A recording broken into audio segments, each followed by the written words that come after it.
আর আমরা যখন বাসে বসে থাকি হঠাৎ বাস চড়া শুরু করলে আমরা পিছনে হেলে যাই কেন? ধন্যবাদ তোমাকে এমন একটি বিজ্ঞানসম্মত প্রশ্ন করার জন্য। আমরা জানি কোনো একটা বস্তু যে অবস্থায় আছে চিরকাল সে অবস্থায় থাকার নাম জড়তা।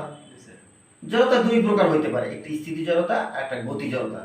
স্থিতি জড়তা হচ্ছে কোনো একটা স্থির বস্তু চিরকাল স্থির থাকার যে প্রবণতা তাকে স্থিতি জড়তা বলে। আর গতি জড়তা হচ্ছে কোনো একটা গতিশীল বস্তু চিরকাল গতিশীল থাকার যে প্রবণতা তাকে গতি জড়তা বলে। তা আমরা যখন বাসে বসে থাকি তখন আমরা বাস হঠাৎ চলা শুরু করলে আমরা সামনের দিকে না পিছনের দিকে হেলে পড়ি। এর কারণ হচ্ছে স্থিতি জড়তার কারণে। কারণ বাস যখন চলা শুরু করে সে তো গতিশীল হয়ে যায়, কিন্তু আমাদের শরীরের পিছনের অংশ ওই জায়গায় থাকতে চায়, মানে স্থির থাকতে চায়।